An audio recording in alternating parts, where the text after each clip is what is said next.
Yes. So now I think I am live. Good morning. Good morning. So today we are going to start with the um, next chapter, means the next subtopic of regarding the magnitude and direction of force. Yesterday we have studied about um the contact forces and non-contact forces, the last part, and the effects of force, what is force, the introduction part. So we have studied about the examples also, and we will talk about the contact and non-contact force in further. But first, we will do the magnitude and direction of force. So I think my screen is visible.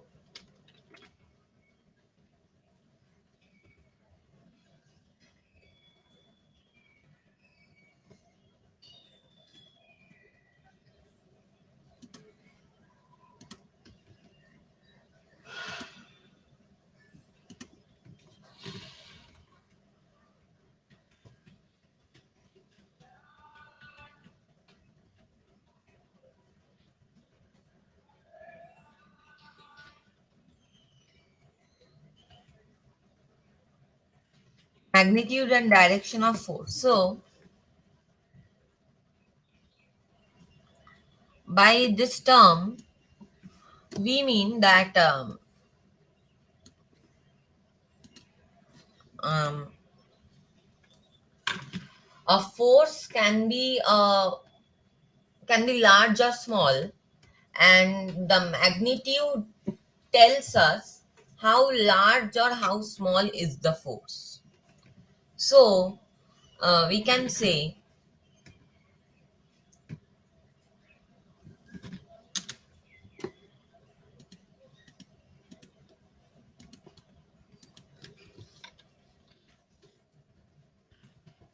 the amount and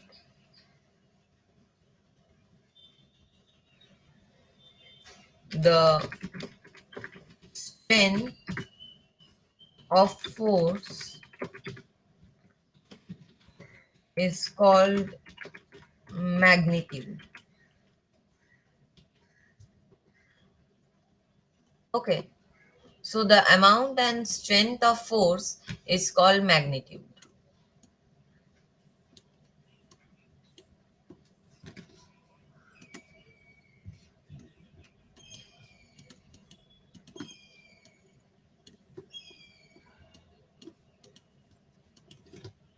One minute.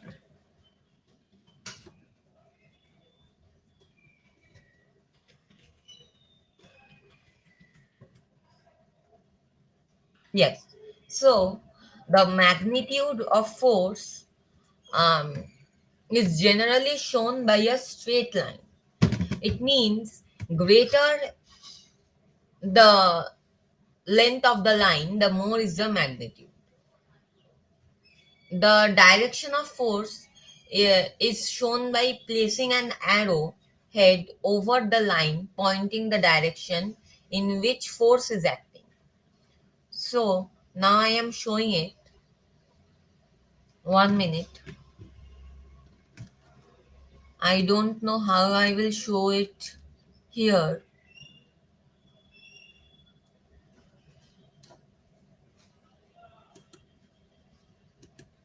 From the shapes, I think I can show. Yes.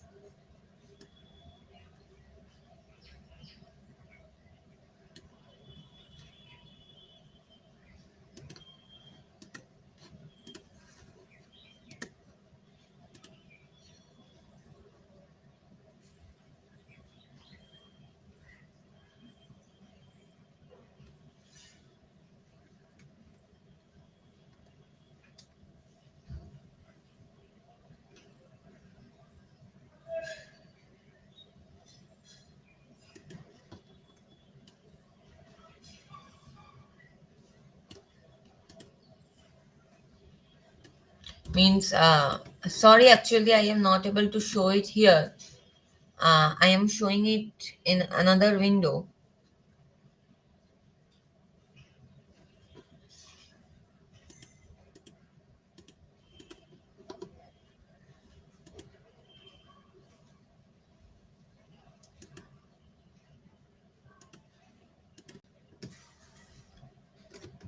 Yes, so I think this is visible.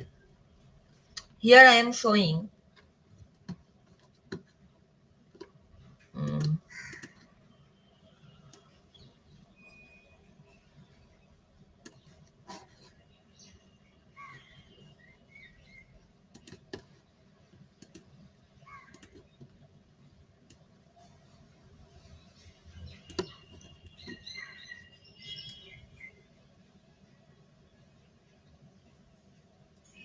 and so here this one is 0, this one is 10 Newton,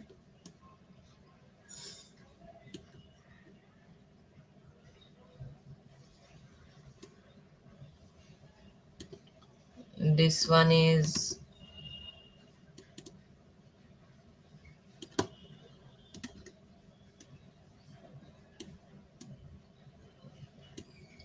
20 Newton,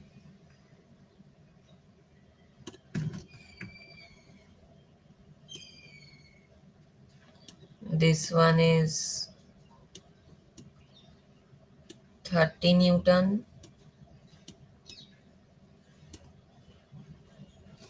and this one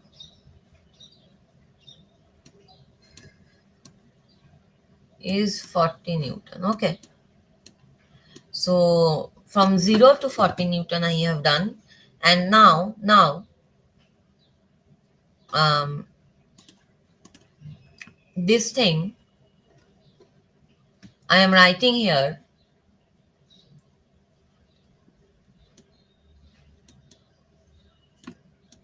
40 Newton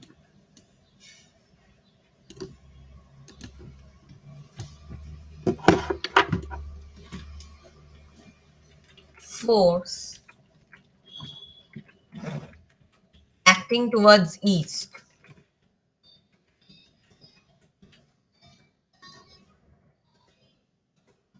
Okay, so this is the main thing, and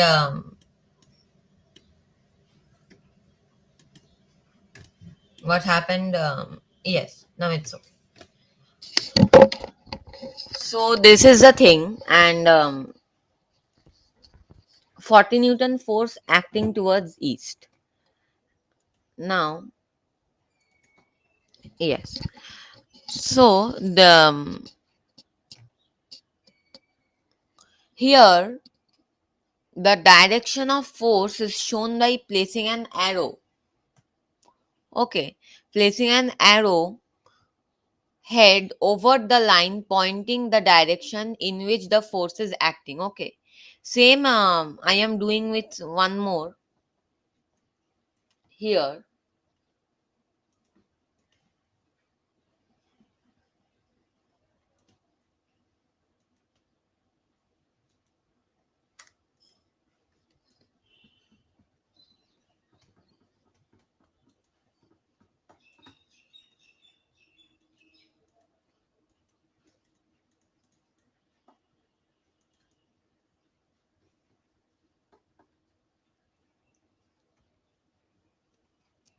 1 minute.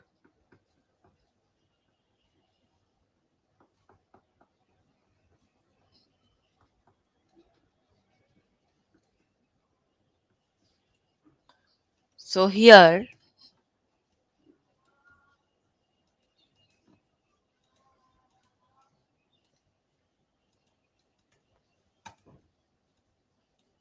I don't know, it is having some technical problems. Yes,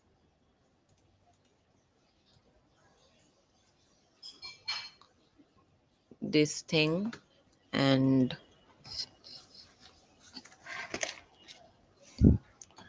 this thing.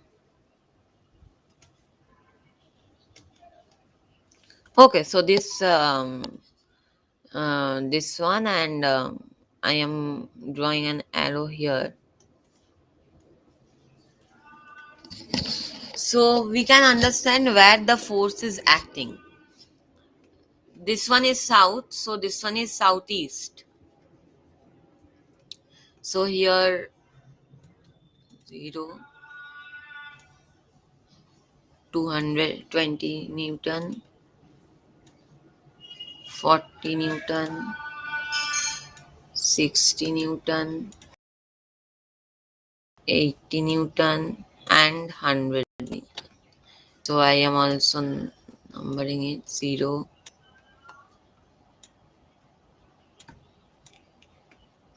20 Newton,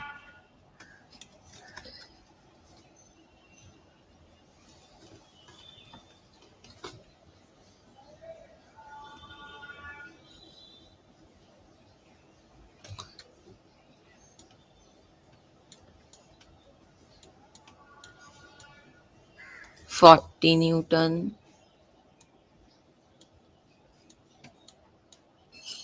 60 Newton,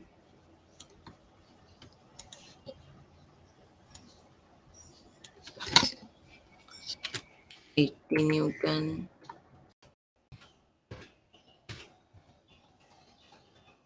and this one is 100 Newton. So 0 Newton, 20 Newton, 40 Newton, 60 Newton, and 100 Newton. Okay. So we can understand that 100 Newton force is acting in southeast.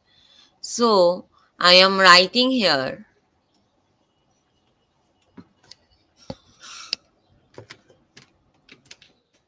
100 Newton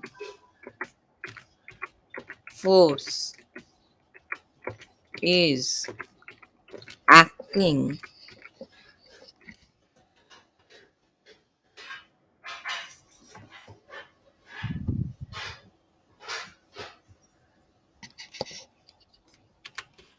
in.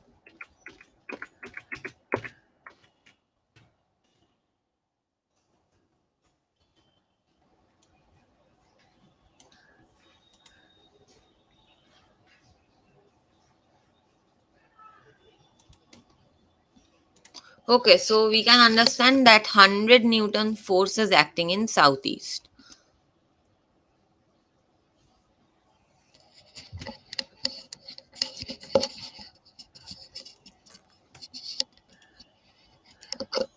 Yes. So now we will go further with the topic of. I am coming back to the direction of force. We will go and magnitude of force. First, now we will go with the topic of unit of force, because to understand this Newton and other things, we need to learn the.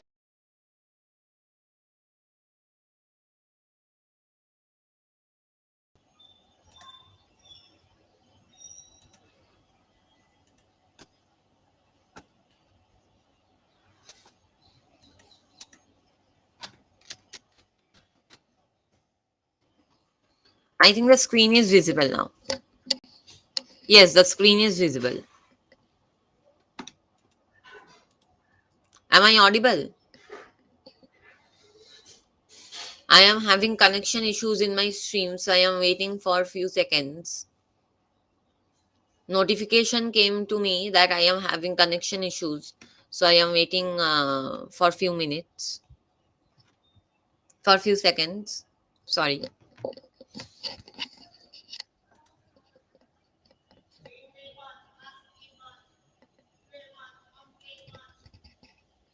Yes, so now okay. Okay.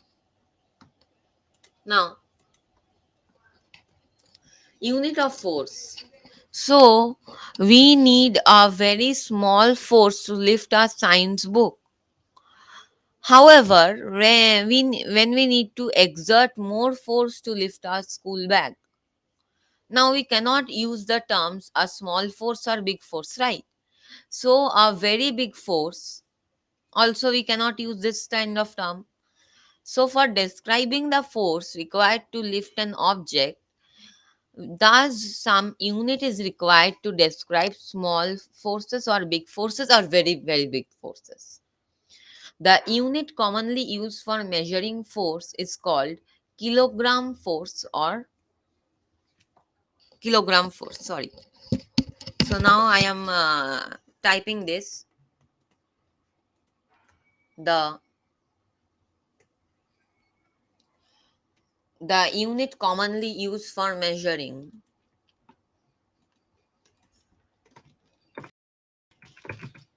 the unit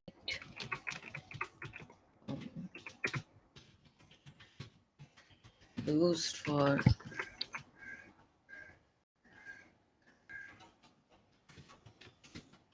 measuring force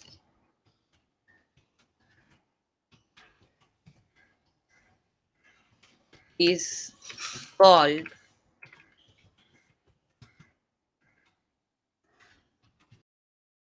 kilogram.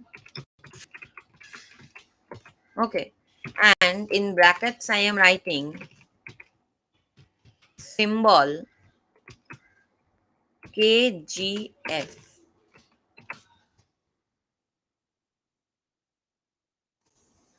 Okay. So the unit commonly used for measuring force is called kilogram force and its symbol is KGF.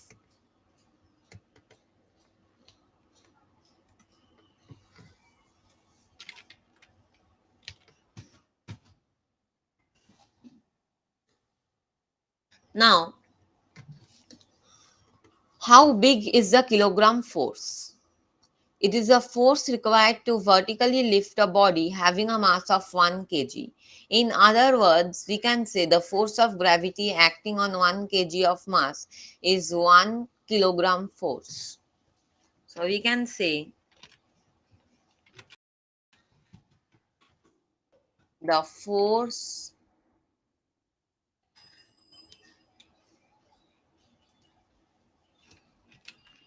of gravity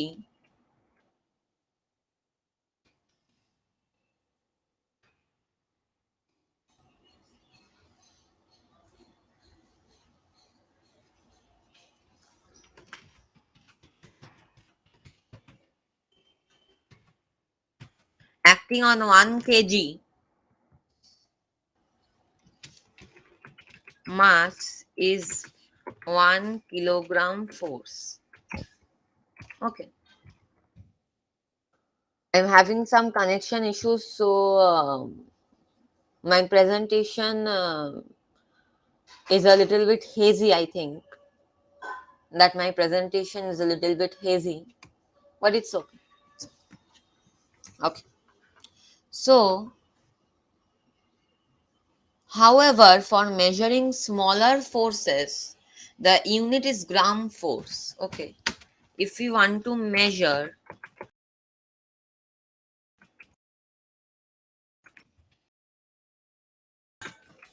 forces,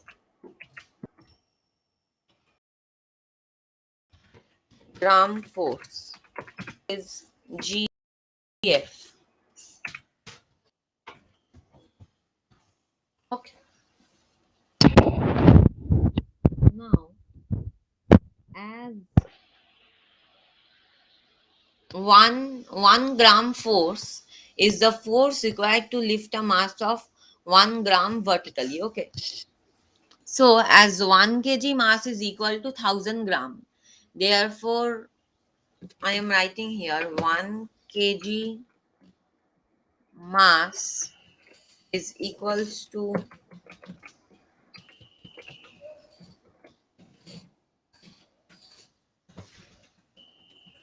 1000 gram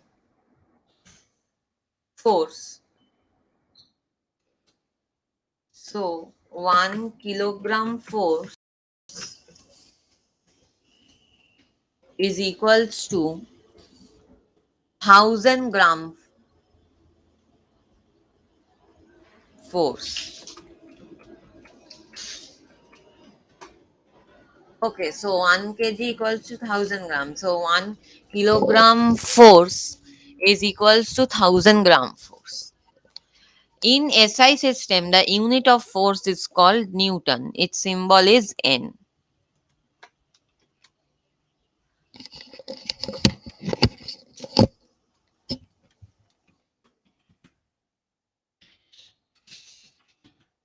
In SI system,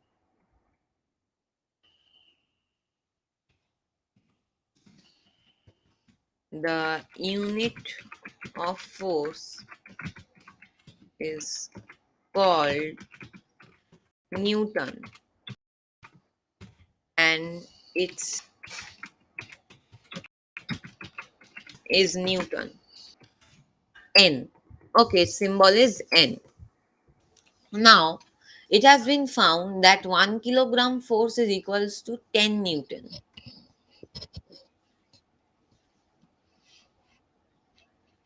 1 kilogram force is equals to 10 Newton. Actually, what is happening is in our earth, the gravity, the gravitational force, the gravity is 9.8 Newton. Okay, it's 9.8 Newton.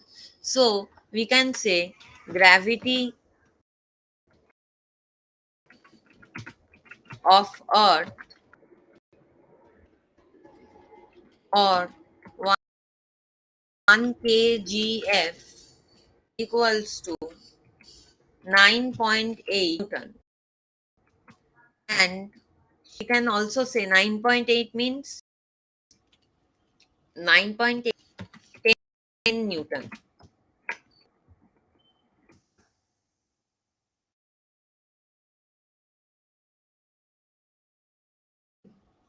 Okay, so this is 10 Newton.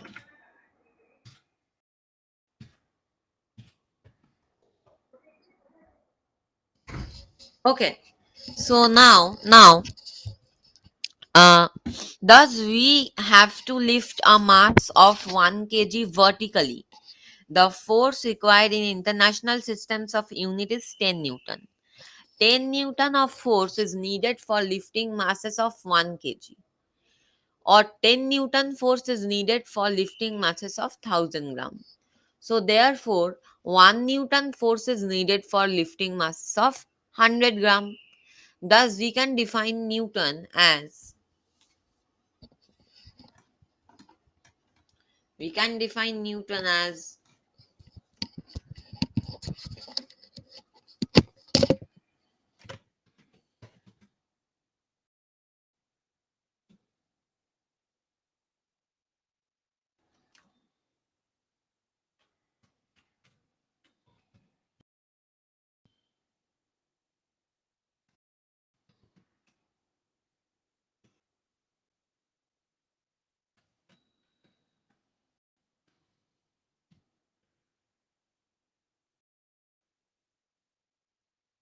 the force required to lift 100-gram mass vertically is called Newton. Okay. So now I am coming back to the direction of force. Okay. So here I am coming to the subtopic.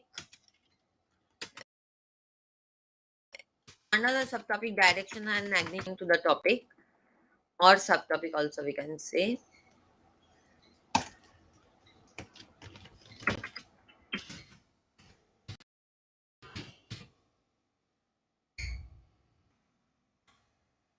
Addition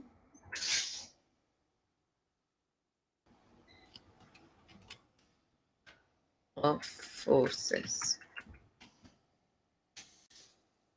Okay, so addition of forces. Now, suppose a boy is trying to pull a heavy cart by applying a force of 200 Newton but unable to move it. I am again repeating, a boy is trying to pull a heavy cart by applying a force of 200 Newton but he is unable to move it. Now, let another boy apply a force of 200 Newton along with the first boy in the same direction. It will be seen that the cart will start moving or and cart will move fast. Okay, so the reason is that the forces applied in the same direction get added and produces a large resultant force, which is the net force. This force will be 200 Newton plus 200 Newton. First boy plus the force applied by the second boy. So it is 400 Newton, the total force. Okay. So I am doing, if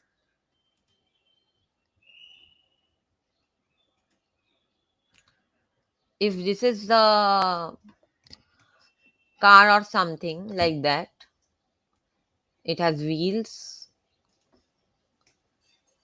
it has wheels. We can say that it is a bus also. And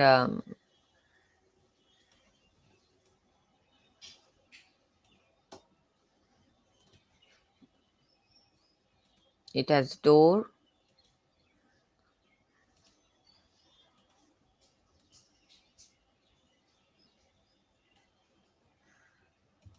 and it has windows. Okay.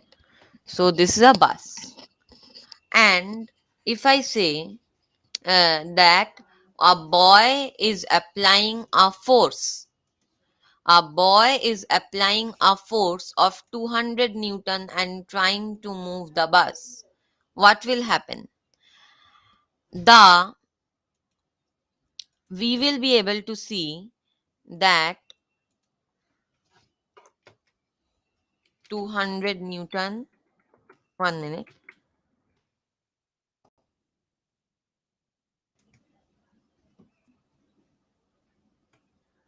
Um,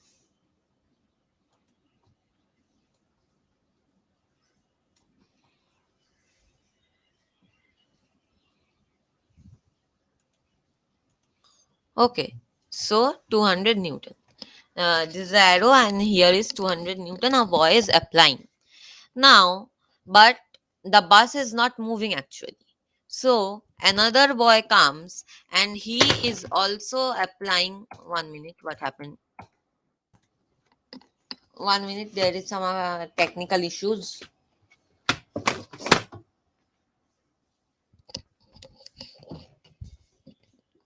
Yes. So a boy comes and he also applies a force of 200 Newton. So what will happen? He is also applying the same amount of force. So the moving. How? Means these two forces acting on the same direction is the applied in the same direction is getting added, and it is producing a larger amount of force. So it is 400 Newton. Now will have to learn the term what is mean by resultant. Now resultant force means the net force. So here 200 Newton plus 200 Newton equals to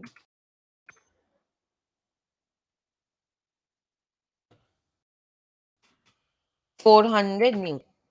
So this is the thing. 1 minute.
Yes.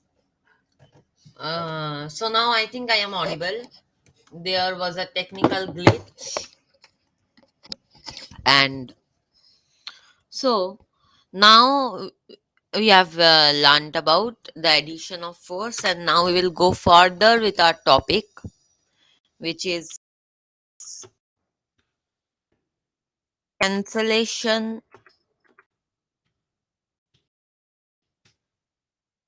and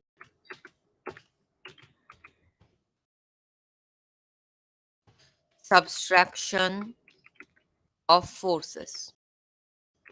Cancellation and subtraction. So,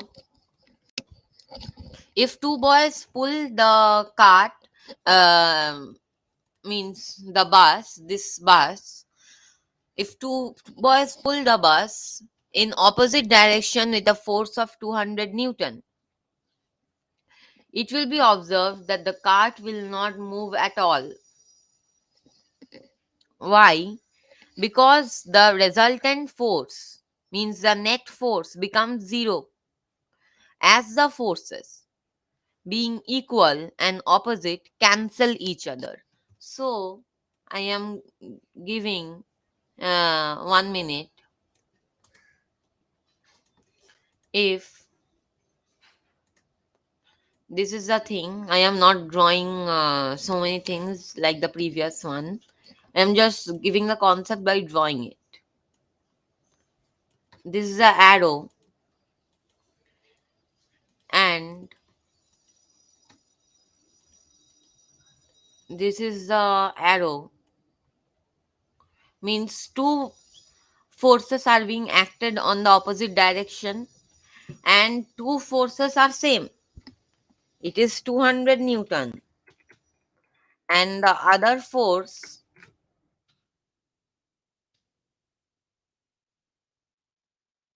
is also 200 Newton. So it is getting cancelled. So now we can say the resultant force equals to 200 Newton minus 200 Newton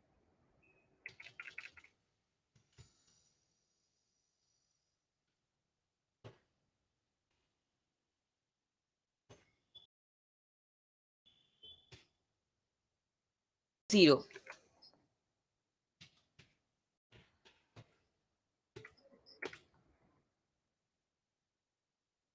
Okay. So this is the thing, cancellation. Now I am coming to the next topic. Imagine a bus is being pulled by two boys, A and B, such that A can apply a force of 300 Newton and B can apply a force of uh, 200 Newton.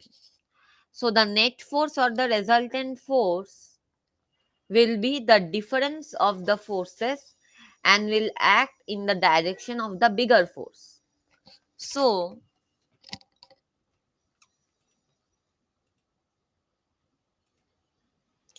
I'm again drawing a bus, and this is a arrow,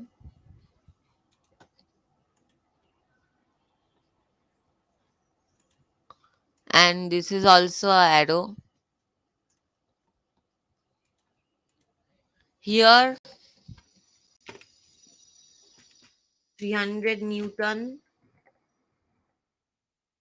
Okay, boy A is pulling it with 300 Newton,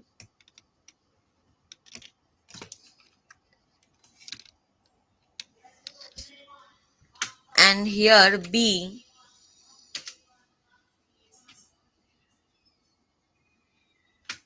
with 200 Newton. Okay. Generally, what will happen? Generally,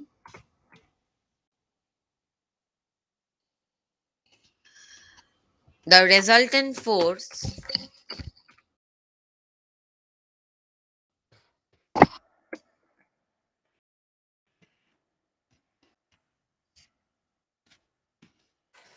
is 300 Newton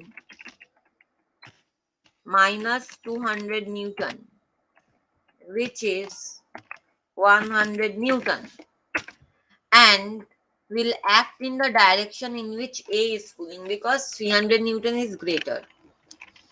Okay, so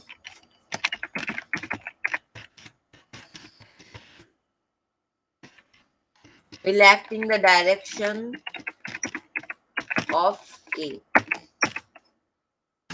Okay, so from these examples, we can conclude that when two forces are applied on the same body and at the same point in the same direction, the resultant force is the total force or net force is equal to the sum of the forces acting separately.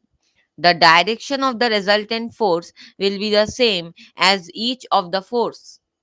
When two forces are applied at the same point but the opposite direction, the resultant force is equal to the difference of the force acting separately. The direction of resultant force will be the direction in which the larger force acts. Now, we will go with the contact and non contact forces which we have left yesterday.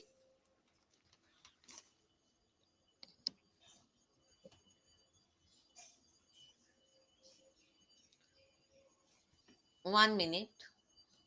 I am presenting one more board.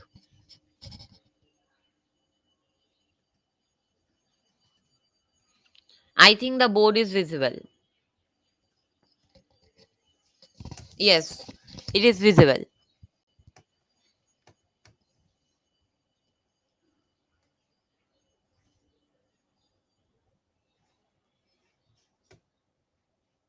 So we left yesterday here.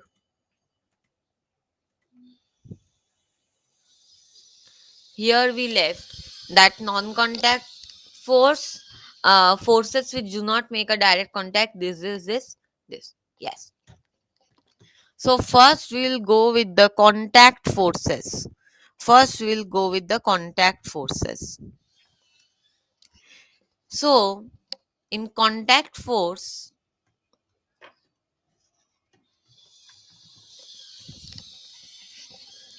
one minute, it is again coming hazy.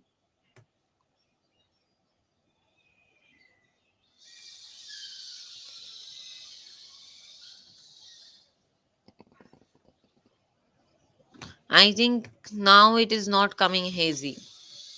I am getting comments that my board is coming hazy.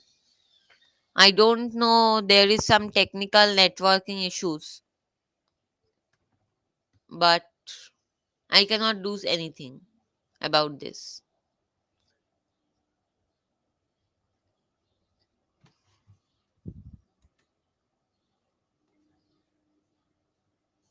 Yes.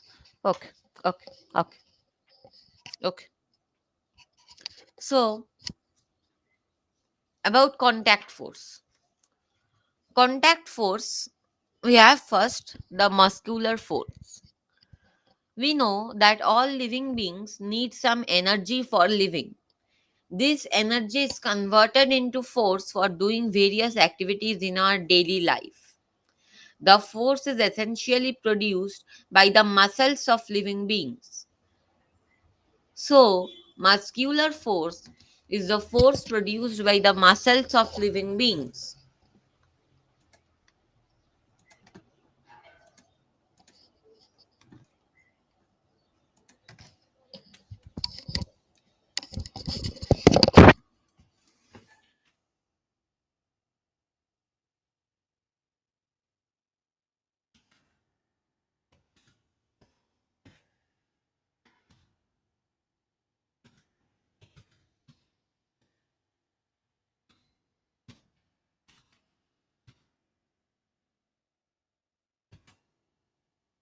So, muscular force is the force produced by the muscles of living beings.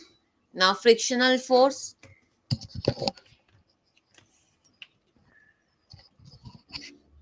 If we roll a rubber ball on the ground, what do we observe after a few seconds? Think this. And if we ride a bicycle, when the bicycle starts moving with a good speed, stop pedaling. What do you observe? In the case of ball, it stops after traveling a certain distance. The bicycle stops if we stop pedaling. In either cases, that is the ball or bicycle, they first slows down and then stop. We have already learned that forces can either slow down or stop the moving bodies.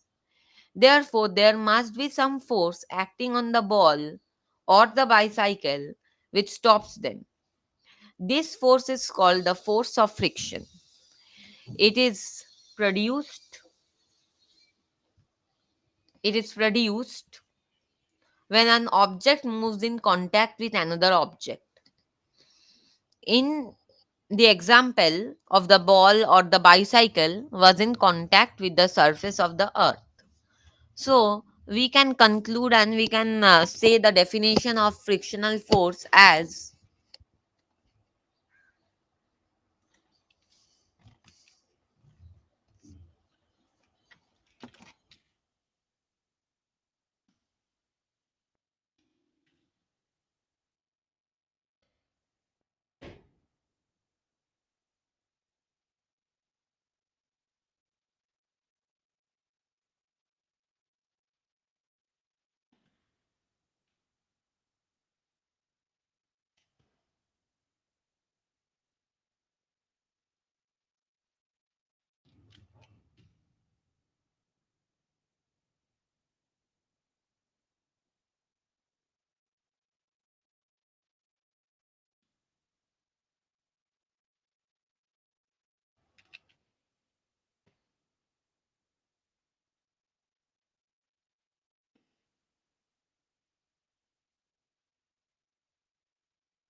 so a force which acts at the surface of contact when one body moves upon another body is called frictional force or force of friction. Now I am coming to the non-contact forces. First I am coming to uh, gravitational force. So when an object is dropped, it always falls towards the ground. When an apple is falling from the tree, you will never see that the apple goes upwards towards the cloud. It always falls downward. If it falls towards the ground, towards the surface of the earth. Similarly, a stone on the top of a hill falls downward if pushed. Why cannot this substance rise up? It is because earth pulls all the objects towards its center.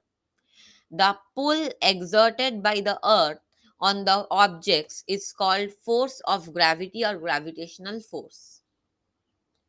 Even when we throw an object vertically upward, the force or gravity of the earth at once starts acting on it. First, it slows down the object, then stops, and finally pulls it down. It is the force of gravity which gives a weight to the object. And weight is basically the force of gravity acting on a body. The force by which an object is attracted towards the earth is called weight. If you hold a stone in your hand, you will feel as if some force is pulling your hand downward in order to stop your hand moving downward. The muscles of hand apply an equal force in the upward direction. The force just balances the force of gravity due to the earth and does not cause any motion. So we can say that the pull exerted by the earth on the objects is called gravitational force.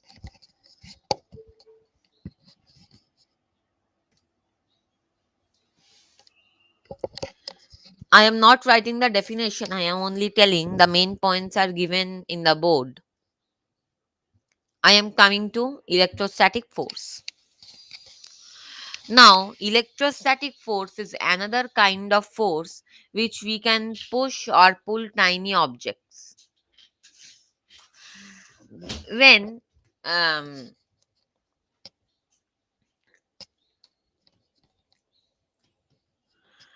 when we can when we rub one end of the plastic rubber against our hair, the hair must be dry, otherwise when we rub the ruler on our woolen pullover, bring the rubbed end of the ruler near tiny bits of paper. Now notice how tiny paper bits cling to the plastic ruler. It is because the plastic ruler gets electrically charged when rubbed with hair or wool. The electricity so produced pulls the bits of paper towards itself. An electrostatic force is used in removing carbon and ash particles in smoke coming out of the chimneys or brick factories and helps in reducing the air pollution. Now I am coming to the magnetic force. So, what is magnetic force?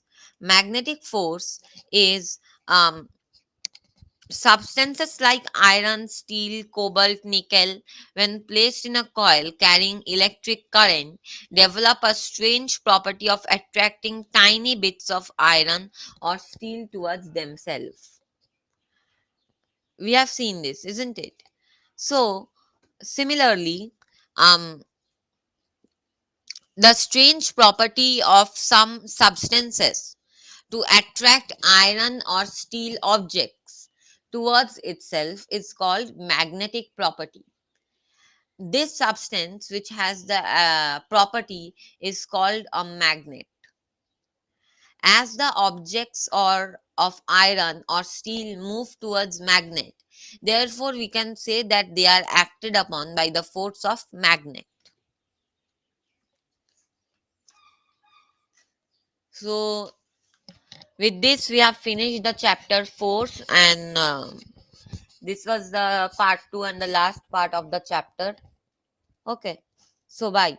Bye. Thank you.